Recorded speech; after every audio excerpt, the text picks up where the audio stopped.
Tito capítulo 2,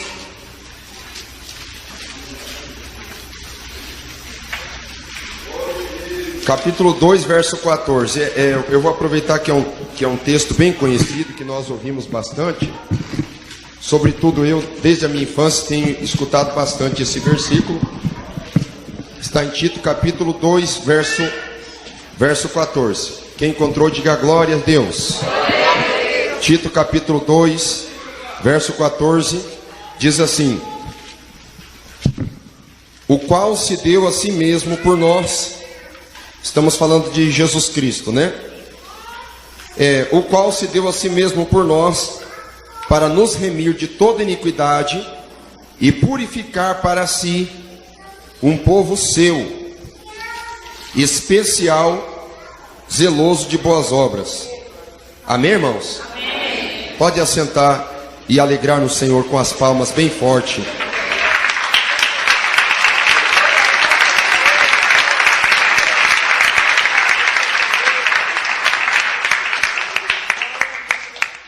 Queridos irmãos e irmãs, o capítulo 1 fala da missão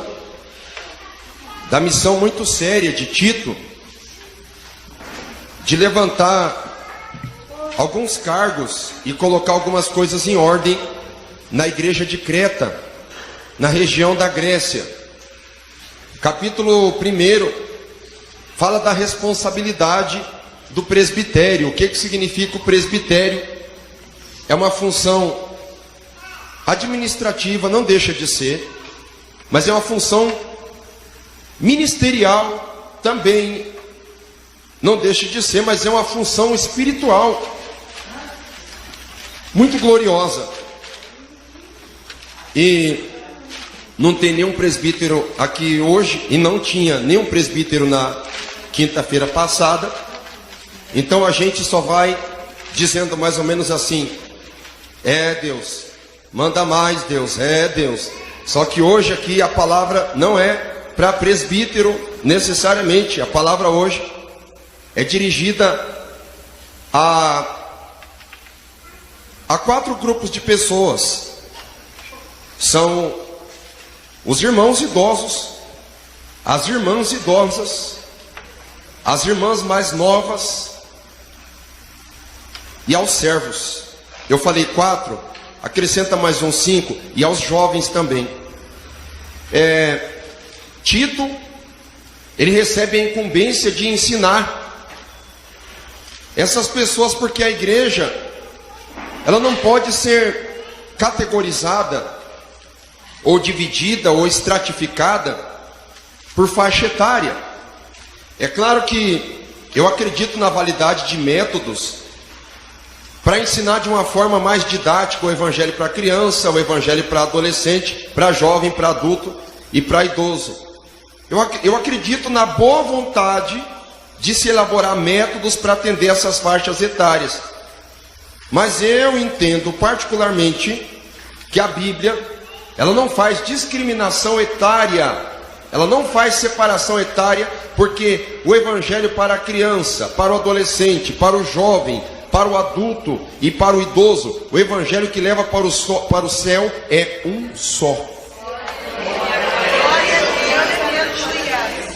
Mas como existia todos, ou toda essa faixa etária, e agora falando de servos ou profissionais, trabalhadores, de uma classe diferente, então é distribuída uma orientação que Tito tem que repassar.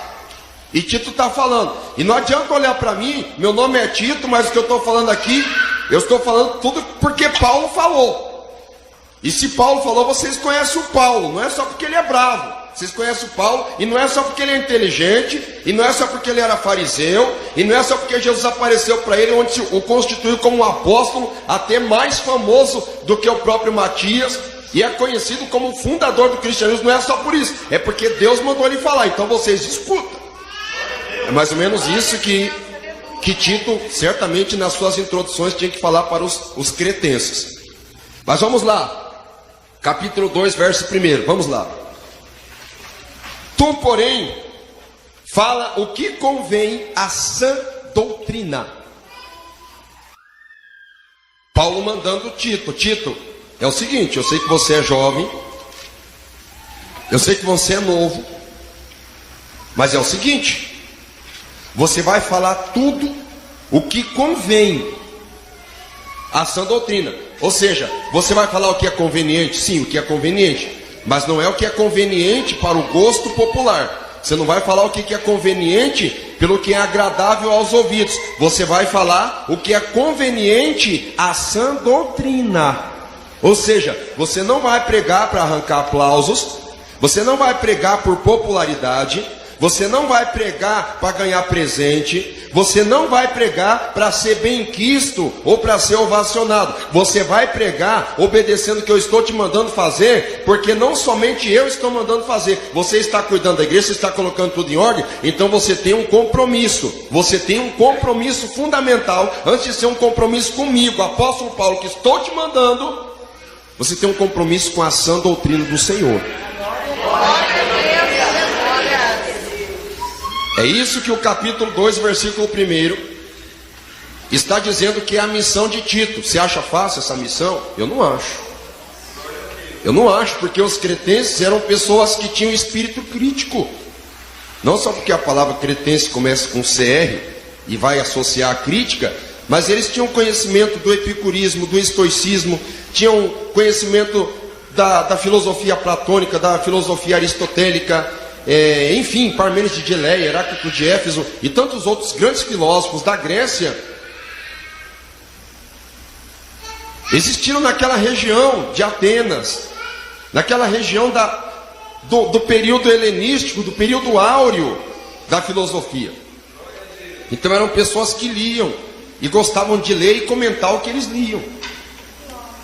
Mas ele tinha uma preocupação, e a preocupação dele não era rebater somente através do discurso. Corinto era uma cidade grega, Corinto.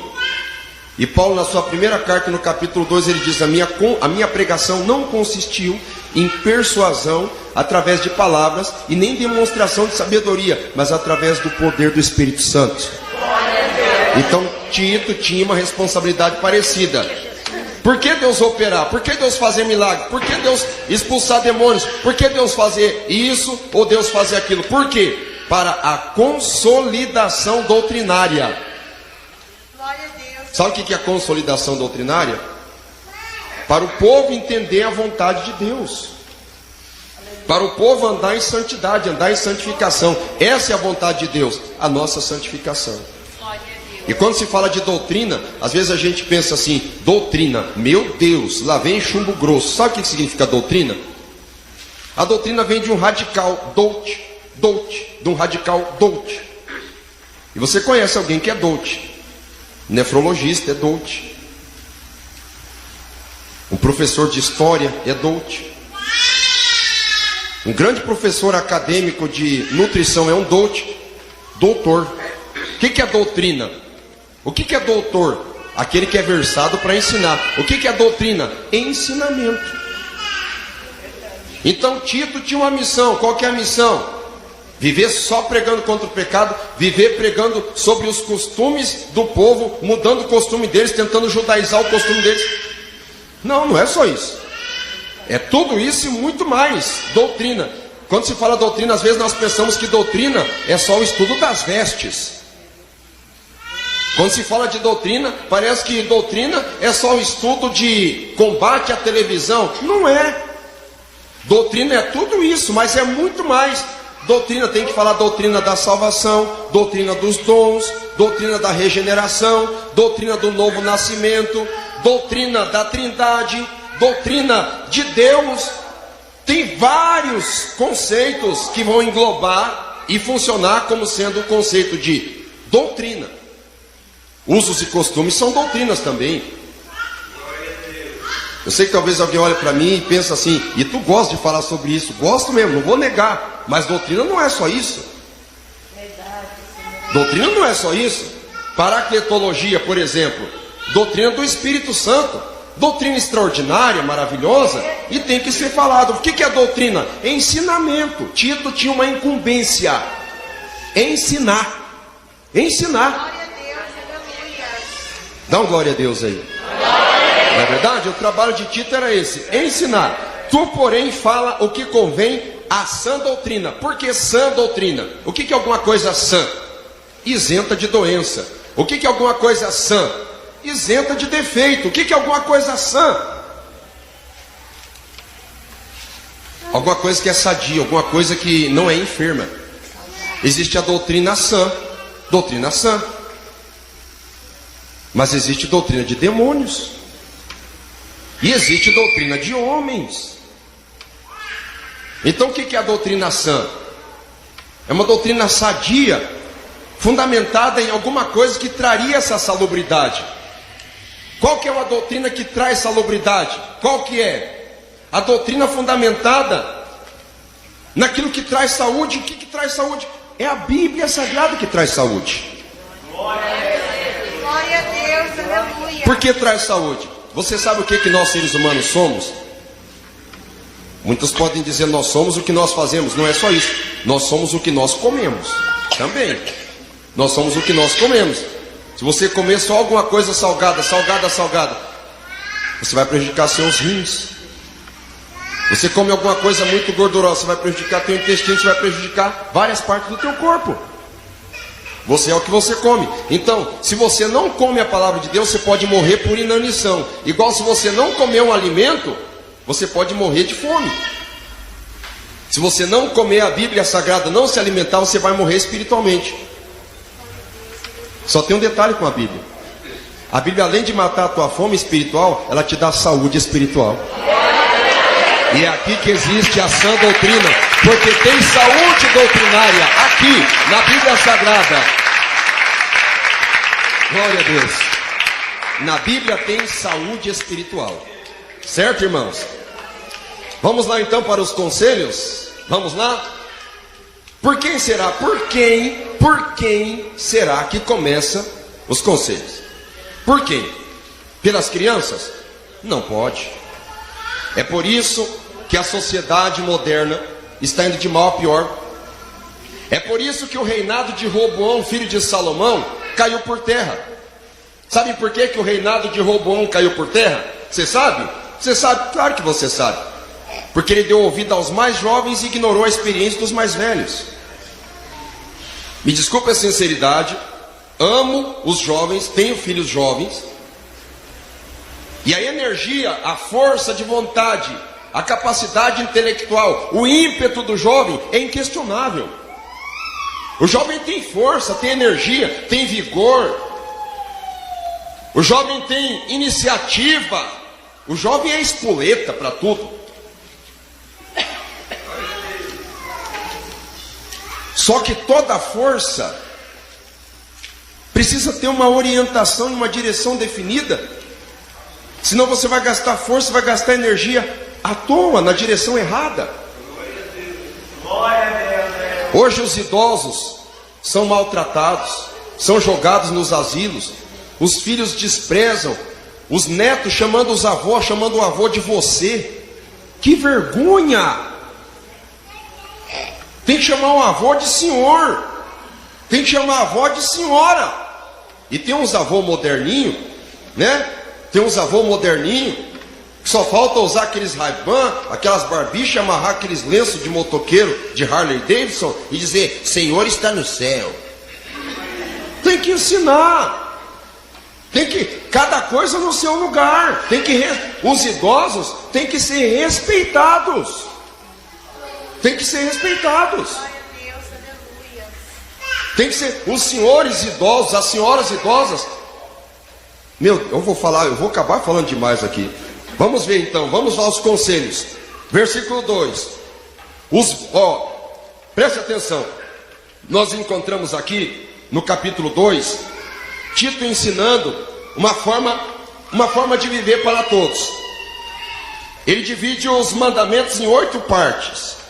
Em 8 partes. Ele ensina aos velhos, primeiramente aos idosos, ensina às mulheres idosas, às mulheres novas, ensina aos jovens, ensina aos servos, ensina aos homens sobre a graça, ensina aos homens sobre o arrebatamento e a segunda vinda de Cristo, e ensina aos homens sobre a redenção. Vamos começar então pelo ensinamento aos idosos. Os velhos ou idosos que sejam sóbrios, graves, prudentes, sãos na fé, na caridade e na paciência. Eu não posso demorar nesses itens por causa do horário, mas nós temos alguns irmãos idosos, algumas irmãs idosas aqui na igreja. E eu preciso ser sincero, que graças a Deus e a minha avó idosa, já falecida agora, nascida em 1922, logo teria seus 95, 96 anos. Graças a Deus e a insistência dela em orar por mim, Jesus fez uma obra na minha vida, na vida dos meus tios.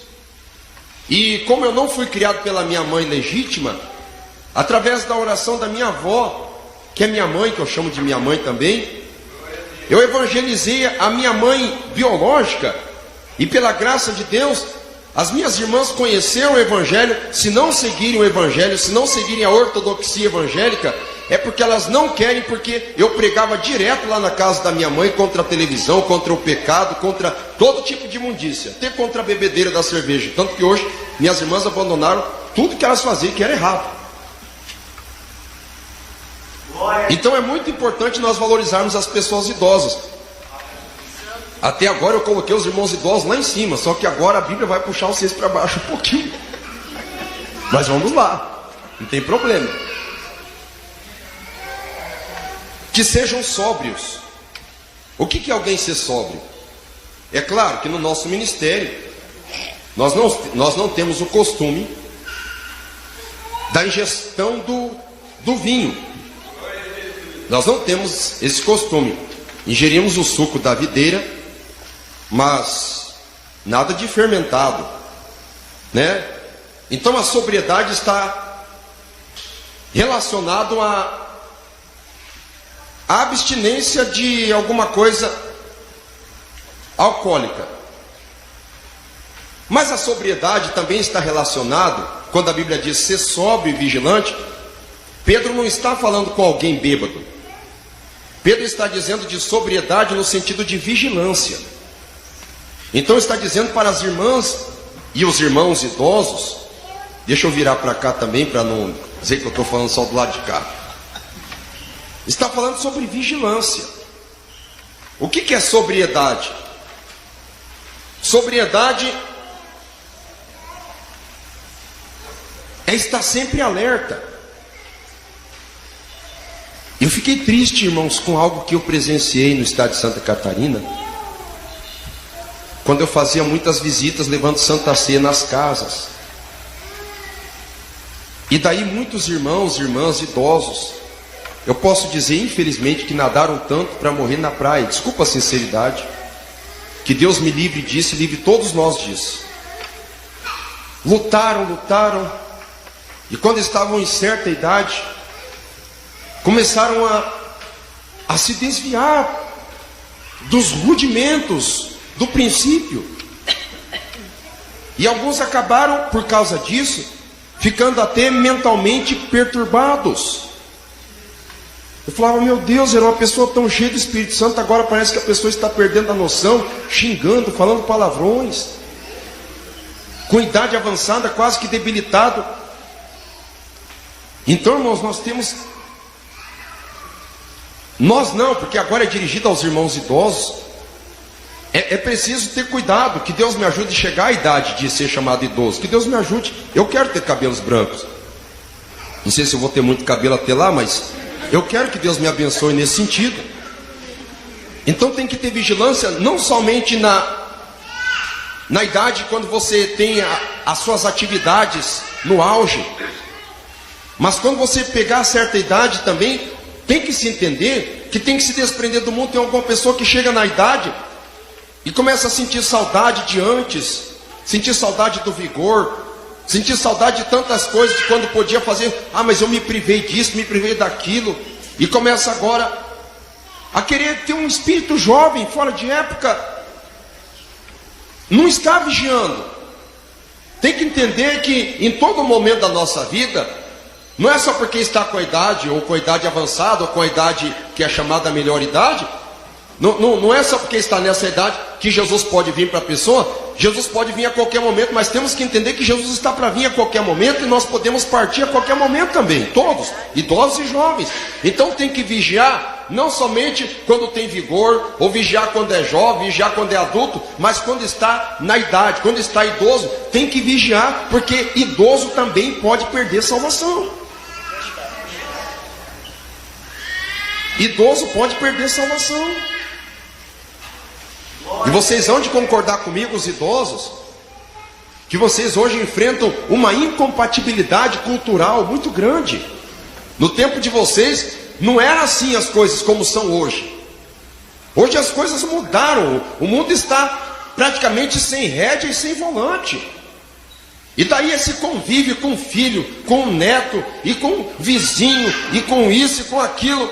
E daí acaba esse choque cultural. Porque quem está certo são vocês. A forma como vocês foram criados está certa. E eu aplaudo isso mesmo. E Deus conhece meu coração. Tanto que eu já comentei com a minha esposa que eu até achei já que eu nasci na época errada, porque eu não consigo me ver no mundo de hoje. Só que por causa desse choque, vocês têm que estar sempre vigilantes para vocês não perderem a bênção e não perderem a salvação. Às vezes vocês querem tentar consertar o mundo de hoje, vocês não vão conseguir. Vocês têm que vigiar para não perder a salvação de vocês, porque além de não consertar o mundo, ainda arrisca perder a tua salvação. Estou falando com toda humildade, pelo amor de Deus, não me entendam mal. Cuidado, queridos irmãos, cuidado, cuidado. Que sejam sóbrios, que sejam graves. Quando está dizendo gravidade, está dizendo se manter firme como tendo uma postura de peso. Porque hoje, as fontes das ideias, das convicções são muitas. Já pensou você ter uma concepção e chega numa certa idade e você diz, olha, é o seguinte, eu descobri a roda. Eu descobri agora que o caminho do céu não é para cima, é para baixo. Não é para frente, é para trás. E alguém diz, meu Deus, o que está acontecendo? Então tem que ser constante. Que sejam prudentes. Prudência. Tem que ser prudente. Manter a prudência. Irmãos, eu sei que nós temos que ter um bom humor, ser alegres. Mas tem algumas pessoas que chegam a uma certa idade. Por exemplo, eu vou falar, eu sei que eu sou piazão, sou molecão, mas eu tenho feito muitas visitas para muitas pessoas. Que às vezes a pessoa era receosa de contar uma piada numa época, daí diz assim, parece que está tudo diferente, o que era pecado não é pecado hoje mais. Eu vou contar essa piada. Ele puxa uma piada lá daquele tempo, e daí ele contou a piada. As pessoas deram risada, talvez não era uma piada suja. Só que daí na consciência a pessoa pensa, puxa, segurei tanto tempo, agora falei isso. Quer saber de uma coisa? Se eu falar um palavrão também não vai ter problema nenhum. Quer saber? Se eu fazer uma visita em outro ministério, quando antes eu não fazia, agora eu vou fazer. Quer saber? Já que fulano me incomodou tanto tempo, pois agora eu vou pegar minha bengala, pois agora nós vamos acertar. E daí você vai num abismo puxando outro abismo. Por favor, irmãos, não me entendam mal. Não me entendam mal. É preciso ter prudência, porque idoso perde a salvação também. Estou falando sério. Dá licença daí, menino, você não tem idade para falar isso. A Bíblia nos orienta, a Bíblia nos ensina prudência. Prudência.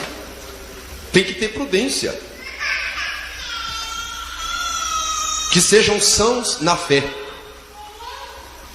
Tem uma irmãzinha que eu oro por ela aqui sempre. A hora que eu oro por ela, que eu coloco a mão na cabeça dela para orar, sabe quais são as palavras que ela fala? Toda vez que eu já tem 2 anos que eu estou aqui, eu coloco a mão na cabeça dela para orar por ela, ela só fala isso. Graças a Deus, graças a Deus, Graças a... Eu vou orando por ela só vai dizendo, graças a Deus. Ela pode estar passando luta, pode estar tossindo, pode estar com febre, pode ter vindo da pé na igreja, pode ter pegado uma chuva na estrada, ter pegado um vento, pode ter molhado o sapato, ou alguém passar na calçada e jogar água nas pernas dela, ou coisa parecida. Ela está sempre dizendo a mesma coisa, graças a Deus. Sabe o que significa isso? Ser são na fé, ter a fé sadia. Deus está dizendo para os irmãos, seja você idoso, que seja, isso serve para todos nós, mas em especial estou falando aos irmãos idosos, sejam sempre sãos na fé, porque a qualquer momento, seja para idoso, seja para jovem, Jesus vai voltar. Ele quer encontrar pessoas que tenham a fé sã, que tenham a fé que não tenha doença nenhuma, que não tenha nenhuma fraqueza na sua convicção, tenha que ter a fé sadia. Glória a Deus. Sãos na fé, na caridade, no amor. Tem que ter amor. O negócio é o seguinte, eu sou idoso, você está sentado aí no meu lugar aí, sai daí, seu folgado. Eu compreendo plenamente as leis da acessibilidade e as leis de reconhecimento de benefícios. Eu reconheço. Só que tem pessoa que é perturbado, que é mal educado mesmo. E você vai fazer o quê? Aí depois que você expulsou a pessoa dali, aí você vai descer, daí você diz assim, Jesus te ama. Ah, era crente. Você entendeu? Tem que demonstrar amor. Mas o pastor não sabe. A dor nas pernas, a dor nas costas, artrite, artrose ou coisa parecida. Irmãos, por favor, se até chegar a essa idade você teve amor, continua tendo amor. Continue demonstrando. Continue demonstrando amor. E paciência também. E paciência também. Porque é difícil as pessoas entenderem. Os jovens, quando chegar naquela idade, tem muitos jovens que vão pagar caro. Mas tem idosos que falam, eu não deixo barato. Ah, me incomodou, não quero nem saber. O que eu tiver na mão eu taco. Depois eu peço perdão para Deus. Depois, se sobrar tempo, eu confesso para o pastor. Se sobrar tempo, pior que nunca sobra, né? Eu não estou dizendo de Curitiba, irmãos. Acontece em Santa Catarina alguma coisa parecida assim, mas aqui não. Mas aqui vai um recado aqui, que é a orientação de Paulo para Tito falar para o povo. Então a gente vai falando, né? Paciência, viu? Paciência. E antes de alguém ficar bravo porque eu estou pregando, olha o que eu estou dizendo aqui, ó. Paciência. Obrigado, apóstolo Paulo. Obrigado, Jesus. Paciência. Todo mundo tem que ter paciência. Diga comigo, paciência. Paciência.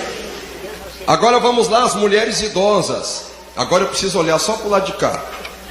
Estou brincando, isso para todo mundo, mas vamos entender. As mulheres idosas, semelhantemente, que sejam sérias no seu viver. Aleluia, o pastor falou algo que eu já sou séria, já sou.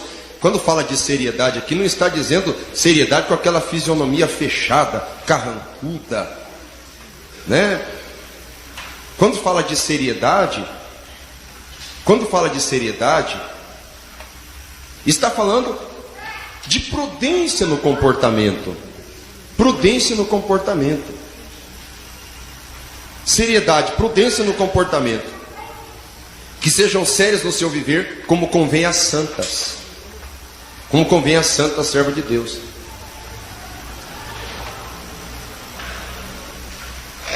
Uma serva de Deus séria, ela não vai gastar nem perder seu tempo passando para frente besteira de WhatsApp. É um equipamento muito útil. Eu tenho minha tia, ela tem 60 anos, ela tem o WhatsApp. Ela falou, e aí, quando que você vai abrir um WhatsApp? Eu falei, tia, tenha dó de mim. Se eu abrir um WhatsApp, o que será da minha mente, da minha cabeça? Eu não vou conseguir atender o WhatsApp. Eu não tenho. Minha tia tem, e é útil. Ela conversa com todos. Agora entenda o seguinte, irmãos.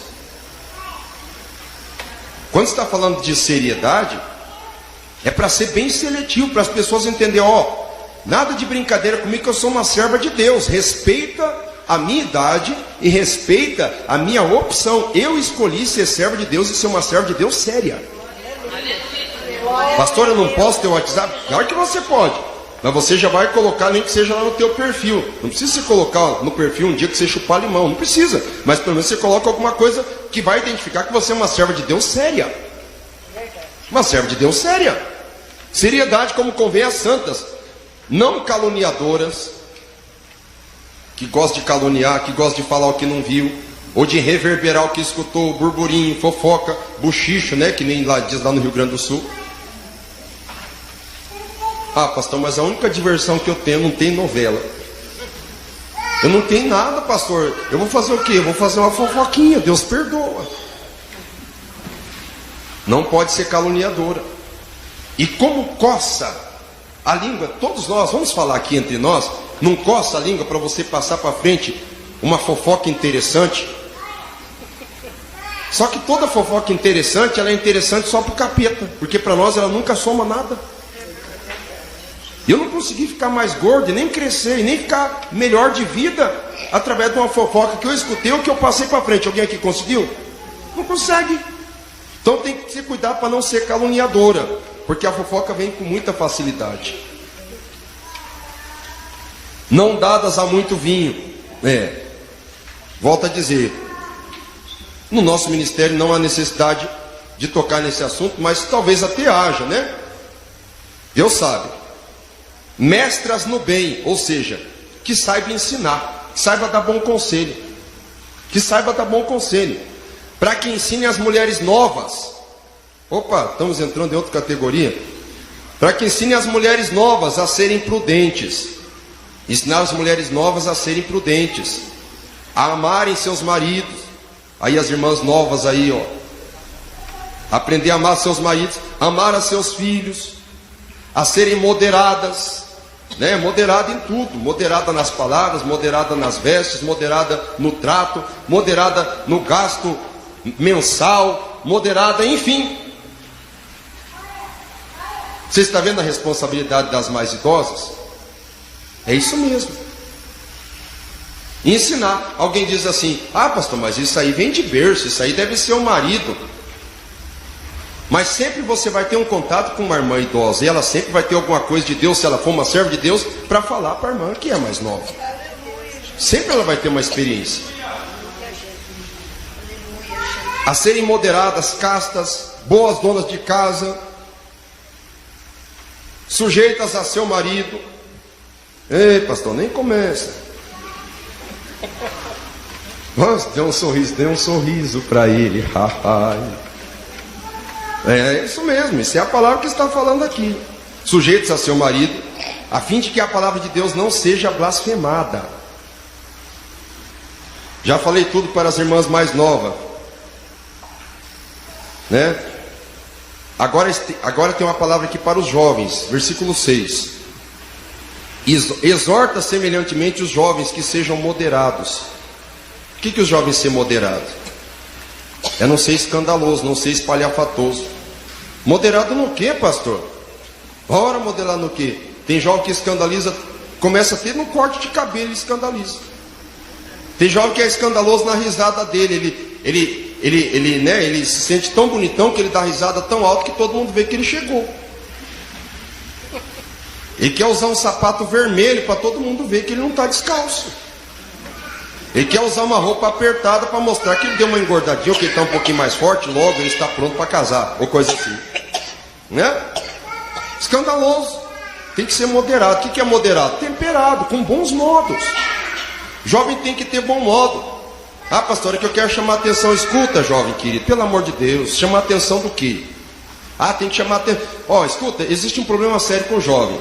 Muitas vezes a jovem, ela quer chamar atenção para casar, e às vezes o jovem quer chamar atenção para casar. Ô pastor, mas isso não é natural? É claro que é natural. Só que tem que ter muito cuidado com a forma como se chama atenção para se casar. Há jovens que apelam. Elas apelam para o corpo. Elas querem apelar. Elas querem usar aquelas roupas bem apertadinhas, aquelas roupas decotadas, saia curta. E daí anda e vai andando e vai jogando o cabelo para cá. E coitado do cabelo, que está para cá, joga para cá o cabelo aqui. E daí daqui a pouco já não se conforma, já joga para cá. E daí já joga para baixo aqui e vai, né? E fazendo aquele barulhinho do salto, poque. Em outras palavras, cheguei. Daí o rapaz olhou para ela, gostou. Ótimo. Essa é a mulher da minha vida. Só que chamou a atenção o porte físico. Chamou a atenção o decote. Chamou a atenção a saia vestida e prensada a vácuo. Daí eles têm um filho. 2, 3, 4. O que chamou a atenção foi o corpo dela. Daqui a pouco ele começa a voar. Ele começa a voar, ele começa a olhar alguém que tem o corpo igual quando ele conheceu ela. Ei, que saudade quando a gente casou. E daí começa. Você entendeu? Ele não foi atraído por um sentimento puro chamado amor. Ele foi atraído pela sensualidade. Por isso tem que ser moderado. O rapaz também casou, né? É bonitão. Daqui a pouco começa a cair tudo. Fica barrigudo aqui. E daí descobre que ele ronca. Não é verdade? Fica careca. Daí daqui a pouco... Não é assim?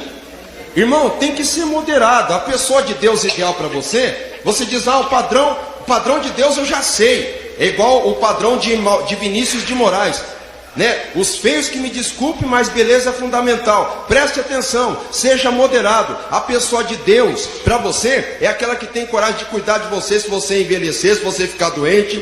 É aquela pessoa que te ama de verdade. E é aquela pessoa que é preparada por Deus. Então se vista moderadamente, modestamente, de acordo com a Bíblia Sagrada, que Deus tem preparado o teu esposo e a tua esposa para fazer você feliz e você morar no céu junto com ele. Tem coisa melhor do que isso?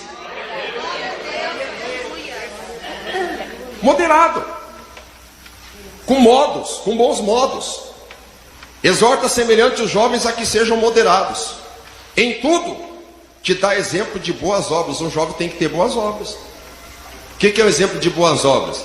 Eu sou cheio do Espírito Santo, pastor. Sou jovem. Olha como eu oro com a voz alta aqui. Oh glória, aleluia. Estou sentindo, pastor. Amém, jovem. Vai lá limpar o banheiro então.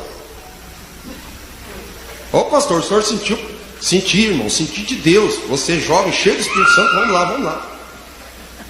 Isso aí não é para mim. Ué, jovem tem que ser cheio do Espírito Santo e boas obras. Limpar o banheiro é boa obra.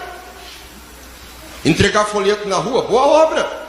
Ajudar a passar pano na igreja, boa obra.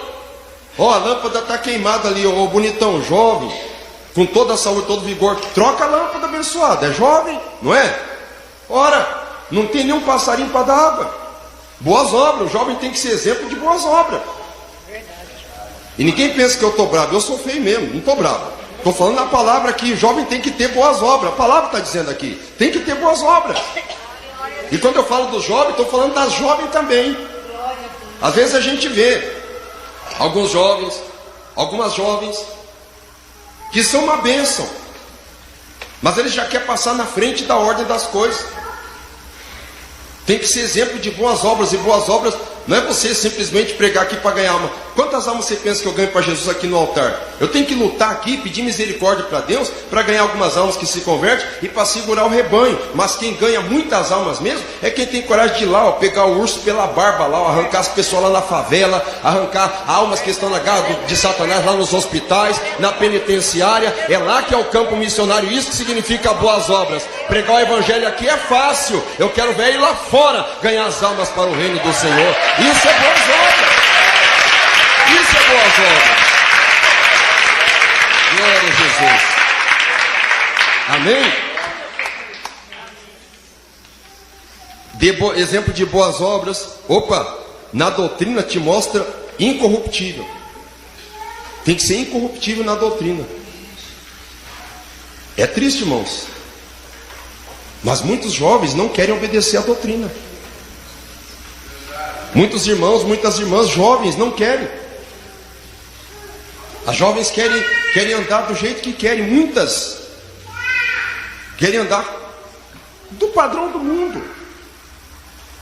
Pastor, não é padrão do mundo, padrão é aeromoça. E o rapaz, não é padrão do mundo, é o padrão social, ou coisa parecida. Irmãos, por favor, jovens, por favor, me ajudem. Vocês são a próxima igreja, a próxima geração é vocês. E vocês têm vocês têm um compromisso muito sério, porque vocês são uma ponte com as próximas gerações ainda. E agora?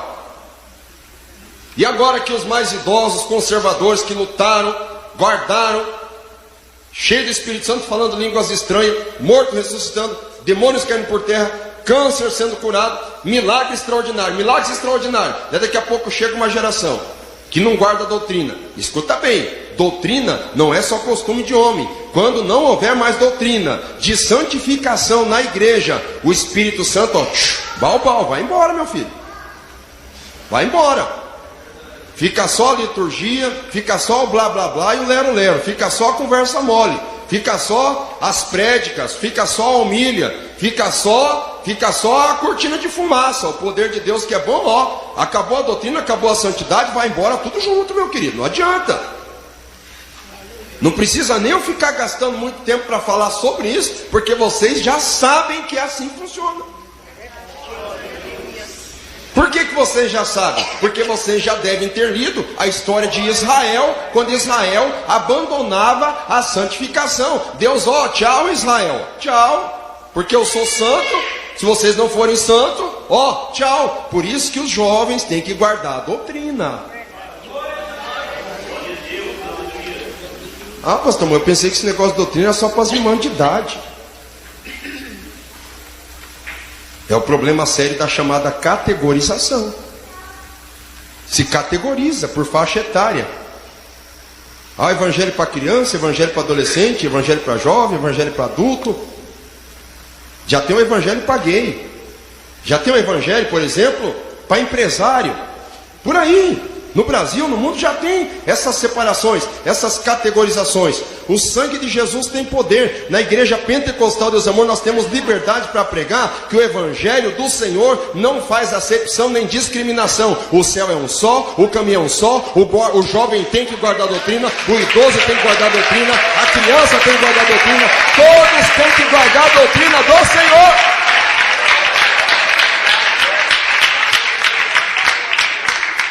Quem dá glória a Deus? Na doutrina mostra incorrupção, gravidade, sinceridade. Está falando tudo para os jovens, jovens. Talvez seja a minoria os jovens, mas a minoria, Deus decidiu pegar aqui nessa noite, eu vou falar, vocês precisam ouvir. Porque vocês já estão guardando a doutrina, vocês vão ter mais força do Senhor ainda para permanecer guardando o que vocês já estão fazendo. Linguagem sã e irrepreensível. O que é uma linguagem sã? Palavras sadias. O que é uma palavra irrepreensível? Isenta de gírias, isenta de modismos, isenta de neologismos. O que é neologismo? Palavras criadas a partir de novela, palavras criadas a partir de seriado, palavras criadas a partir de práticas de tráfico de drogas, de banditismo ou de prostituição. Isso são linguagens sujas.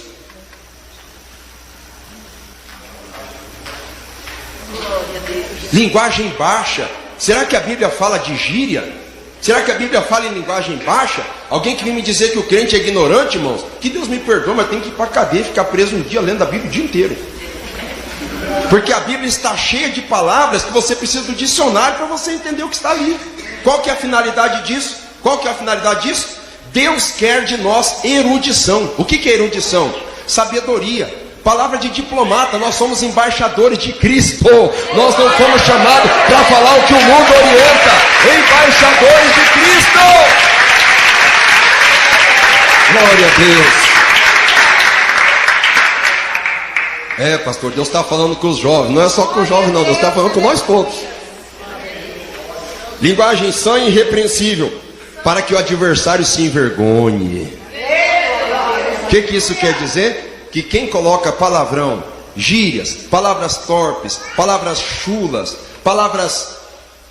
Meu Deus. Falar nisso tem que ter cuidado até como a gente relata algumas coisas. Às vezes que você diz assim, é tal coisa que aconteceu, eu vou falar do jeito que me veio na boca para me falar, e foi assim que aconteceu mesmo, Deus sabe. Não é assim. Paulo falou assim, ó. O que eles fazem em oculto, até eu falar é torpe. Tem coisas que você nem pode nem falar. Tem coisas que você viu, aconteceu tal coisa. Ué, como é que aconteceu? Você quer ver o capeta ficar envergonhado? Ô irmã, como é que aconteceu? Conta pra mim. Ô irmão, aconteceu tal coisa. Você viu? Conta para mim. Você só diz assim, ó, o sangue de Jesus tem poder. Mas você não viu? Conta os detalhes. Fala. Se você for contar os detalhes, é o que o capeta quer. Que você fale um palavrão, que você fale uma coisa suja, que você glorifique o que o capeta realizou através de alguém. Ponto, você só fala assim, ó, o sangue de Jesus tem poder. Oh, esse crente é fanático. Deus lá do céu dizendo, não, esse aqui é meu crente salvo, meu crente fiel. Esse é meu crente que vigia. Esse é meu crente que não empresta a tua língua para as palavras torpes. Aleluia! Quem dá glória a Deus? Linguagem sã e irrepreensível para que o inimigo, para que o adversário se envergonhe, não tendo nenhum mal de dizer de nós. Ah, pastor, mas o que eu vou querer saber do diabo? O que ele vai falar de mim, o que não vai? O capeta é capeta mesmo. Ah, quem dera fosse assim. O capeta trabalha como um promotor de acusação. Se fosse assim de dizer, ah, Deus não vai dar ouvido para o capeta, Jó não teria passado o que ele passou. Pedro, por exemplo, o Satanás falou assim, oh meu Deus, já que o Senhor é o único Deus que existe mesmo, o Senhor não me deixa eu dar uma cirandada no Pedro? Uma cirandada tipo o que, capeta? Ah, eu quero cirandar ele que nem o trigo. Você sabe como é que ciranda o trigo? Você coloca o trigo na peneira e você bate, e bate, e malha, e malha, e bate, e bate. Depois você começa a peneirar aqui assim, ó. Depois que você peneirou, você dá uma chacoalhada e bate de novo, bate, daí passa. Cirandar, isso é cirandar, colocar numa ciranda, num tipo de uma peneira arredondada. Satanás pediu isso. E tem muitas bênçãos que Deus quer derramar sobre nós. Está lá o promotor de acusação, Satanás, com o dossiê, com toda a documentação preparada. Ele fez isso, fez aquilo. Olha a palavra dele, olha a palavra dela. Quer ser usado na palavra, mas fora do altar, o tanto de palavrão que fala, usa ele, dá o dom da palavra para ele, para você ver se um dia que ele estiver pregando não vai escapar uma palavra pesada lá no altar. Dá o dom para ele, para você ver. Deus fala, ô Satanás, você é sujo mesmo, você é derrotado. Só que Deus não se deixa escarnecer, irmãos. Não é questão de Deus dar ouvido ou não dar ouvido para o diabo. A questão é de nós fecharmos as brechas e arestas. Glória a Deus, aleluia. Quem entendeu da glória a Deus? Quem entendeu, diga aleluia. Aleluia. Verso 9. Exorta os servos a que se sujeitem a seu Senhor e em tudo agradem, não contradizendo. Aqui a palavra servos é porque existia até a escravidão. Existia quem trabalhava por alimento, quem trabalhava por roupa, e quem trabalhava num regime assim, de salário, ganhando saco de sal, de arroz, de trigo, de cevada, coisa parecida. Jornaleiros, ou até quem trabalhava mesmo para viver, porque não tinha para onde ir, e para não morrer de fome por aí, trabalhava ali, já era o funcionário, era o servo, dormia, não passava fome, não passava frio, nem sede, nem nada. Tinha uma vida estável, mas tinha que trabalhar. E muitos desses se convertiam. Lá na Grécia mesmo, eram chamados cidadãos, tinham cidadania. Só que muitos se rebelavam. E daí o patrão dizia assim, o que aconteceu com você? Hoje eu sou livre. Você é livre? Como assim você é livre? Você tem que trabalhar para mim? Não, eu sou livre porque Jesus me libertou. E você fique quieto. Ah, então tá bom, você vai passar fome, sai fora da minha fazenda. Em vez dele ganhar o patrão para Cristo, ele deixava o patrão tão furioso que dava vontade de açoitar ele até matar. Não, eu sou livre. E desde agora ninguém mais me incomode, porque no meu corpo eu levo as marcas de Cristo. E você é um pagão, você é um profano. Não, eu não sou profano nem sou pagão, eu sou o teu patrão. Meu patrão é Deus. É um bom comportamento de um servo? Então Tito tem essa orientação, essa instrução. Exorta os servos a que sujeitem a seu Senhor em tudo e agrade ele. Agradar ao Senhor. Pode notar que Senhor aqui está com letra minúscula, o S com letra minúscula. Agrade ao seu Senhor e em tudo agrade, não contradizendo. O que é contradição?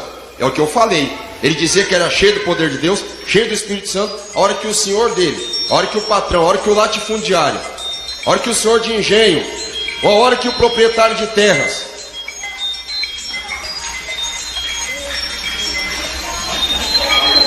a hora que o proprietário de terras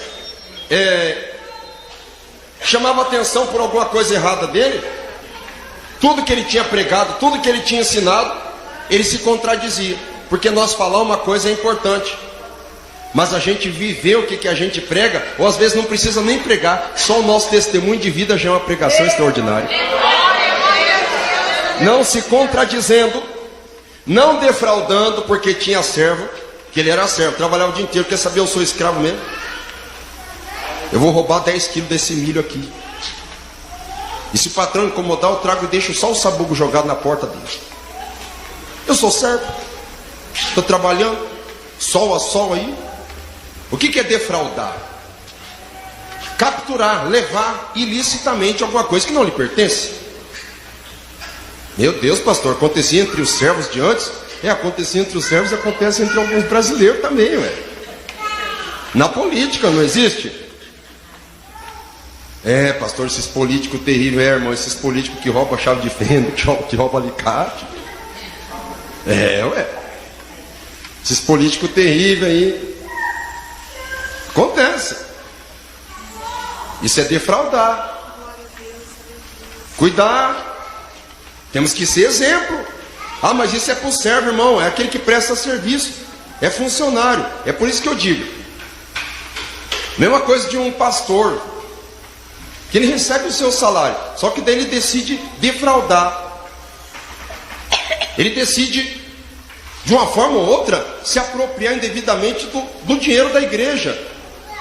Ele está defraudando, porque ele não fez um acordo. Ele já não tem o seu soldo, considerando que ele fosse um soldado, ou ele não tem o seu salário, considerando que ele trabalhasse na seara do Senhor. E daí agora, além do salário que ele, de acordo comum, ele ganha, ele querer meter a mão aqui, arrancar dali, e contar uma história triste, porque isso, porque aquilo, e que Deus tem misericórdia, que tanta injustiça. E daí alguém levanta o dinheiro, está aqui, irmão, vou te dar um dízimo, vou te dar uma oferta para você pegar para você aí, para te sustentar, para te apoiar. Ele já para de chorar na hora, ele até enxuga as lágrimas com a cédula, né? Isso é defraudar, porque você tem um acordo, você tem um tratado. Isso funciona para você trabalhar. Você está trabalhando ali, você tem seu emprego, Deus te deu o teu emprego, você tem o teu trabalho, e daí você tem que trabalhar. Daí você vai lá, entra dentro do banheiro, tranca a porta e começa a dormir no teu horário de trabalho. Ou é o teu horário de trabalho, você faz de conta que você coloca, né, um lençol, um boneco ali, tem uma cortina, alguém pensa, como esse camarada trabalha, né? E se deixa lá, aquilo ali é um fantoche, e você não está nem, você sai para fora e deixa aquilo ali, só a sombra. Você está defraudando. Está defraudando. Se você é pago para trabalhar, tem que trabalhar, senão está defraudando. Isso serve para todo mundo, para todos nós. Dá um glória a Deus aí. Amém, irmãos? Não defraudando, antes mostrando toda a boa lealdade, para que em tudo seja um ornamento da doutrina de Deus nosso Salvador. Até você ser um bom funcionário no teu emprego, você está guardando a doutrina. Você viu? Você viu que doutrina não é só saia, não é só salto de sapato, não é só irmão usar shorts ou não. Doutrina é tudo, é muito amplo esse campo de doutrina, muito amplo. Até você ser um bom funcionário, você está guardando doutrina. Verso 11. Porque a graça de Deus se há manifestado trazendo salvação a todos os homens. Graças a Deus, a todos os homens. Por isso que não dá para você ter ódio de muçulmano. Você não pode ser xenofóbico com relação aos chineses. Não pode existir preconceito racial com relação a africanos, nem a europeus, nem a nenhum tipo de etnia. Porque Deus tem salvação para o macumbeiro, para aquele que se prostitui, para aquele que já assassinou, para o homossexual. Deus tem um plano de salvação e Deus tem um propósito de salvação com todos os homens. Todos os homens. Ensinando-os, olha só, já que a salvação é para todos os homens, Paulo diz para Tito, ensina eles, ensinando-nos que se renunciar à impiedade e às concupiscências. O que é concupiscência? É aquele calor diabólico de pecar, é aquela sede diabólica de pecar, é aquela insistência carnal de pecar. O nome disso é concupiscência, que eu cresci escutando que era concupiscência, mas não é concupiscência, é concupiscência. Não é nenhum tipo de ciência nem arte também, é concupiscência. O nome desse calor exagerado, é a tentação, é Deus que tem a misericórdia, que é, quando eu vi eu já fiz, é um impulso, é um ímpeto, é um instinto. Não, instinto, quem tem é animal. Você é uma nova criatura em Cristo, e os que estão em Cristo, nova criatura é. Não é verdade? Então dá uma segurada aí. Em nome de Jesus, pastor, mas eu não consigo. Então seja do Espírito Santo que Ele te ajuda. Quem dá um glória a Deus aí? Ensinando-nos que, renunciando à impiedade e à concupiscência mundana, vivamos neste presente século. Pastor, então entendi. Nós estamos livres, porque a palavra está dizendo neste presente século, é no século que Paulo viveu. Calma lá, porque a palavra século aqui, na tradução original do grego, é cosmos. E a palavra cosmos significa mundo. Então vivamos neste presente mundo, não é só para o tempo de Paulo, é para o tempo de Paulo e para o tempo de agora também. Vivamos neste presente século. Vocês estão entendendo o que eu estou falando? Vocês estão entendendo? Vivamos neste presente século, sóbria, justa e piamente. Não posso falar mais sobre isso, não tem mais tempo. Verso 13: aguardando a bem-aventurada esperança. Qual que é a bem-aventurada esperança? A salvação, o arrebatamento da igreja e o aparecimento da glória do grande Deus e nosso Senhor Jesus Cristo. Esperar o aparecimento de Cristo. Quem está esperando Jesus voltar aí? Amém?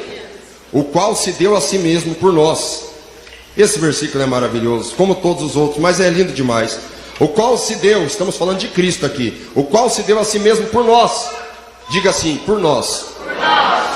Para nos remir de toda iniquidade. Olha a finalidade que Jesus se deu por nós, para nos remir da iniquidade. Então quando nós voltamos a praticar a iniquidade, nós estamos desprezando o sacrifício de Jesus. É por isso que Ele se deu por nós, para nos remir da iniquidade e nos purificar. E purificar para si um povo seu, especial, zeloso de boas obras. O que é um povo especial? O que é alguma coisa especial? Alguma coisa diferente, alguma coisa particular, alguma coisa que chama atenção, alguma coisa que é separada, alguma coisa que não é comum, alguma coisa que é destacável, alguma coisa que é louvável, é alguma coisa que alguém olha e, se não cuidar, tem até inveja, porque é especial, é de uma espécie superior. Vem de espécie, mas de uma espécie superior, é especial. Então entenda o seguinte: você que é cheio do Espírito Santo, você que está buscando a tua salvação, você que está em Cristo, ainda que o mundo julgue, ainda que o mundo venha te rotular que você é um crente coitadinho, um crente analfabeto, um crente ignorante de pai e mãe, um crente, talvez até te chamam de arcaico, medieval, antiquado, ultrapassado, obsoleto, pelo amor de Deus, não precisa bater no peito para se orgulhar, não faça isso, mas dentro do teu coração, de uma forma introspectiva, coloque uma coisa na tua cabeça: você é especial, você é especial, você é especial, especial, especial. Oh, glória a Deus, aleluia. Diga para o teu irmão aí que ele é especial, vai. Diga para a irmã também. Fala, irmã, você é especial, minha querida. Fala, irmão, você é especial, meu querido. Louvado seja Deus. Pode falar, porque você não está mentindo. A Bíblia está dizendo aqui agora. Aleluias. Um povo especial, zeloso de boas obras, que zela pelas boas obras, que cuida para fazer boas obras. E Paulo finaliza dizendo para Tito, que eu já finalizei aqui também, já acabei. Olha o que Paulo fala para Tito. Fala disso. Disso o quê? De toda a lista que nós vimos para cima. Fala disso, Tito. Fala disso. E vou dizer mais uma coisa, exorta ainda. Vai lendo aí, vai lendo aí. Fala disso. E exorta. O que é exortar? Exortar é ensinar com veemência. Exorta. E repreende com toda a autoridade. Glória a Deus. Repreende com toda a autoridade. Tito pode dizer: mas de quem vem a autoridade para me repreender? O Espírito Santo vai colocar a autoridade na tua boca, Tito. Pode repreender, que é o Espírito Santo quem está te ensinando, quem está te orientando, quem está te dando sabedoria e poder. Ou seja, repreende com autoridade, porque o Espírito Santo está...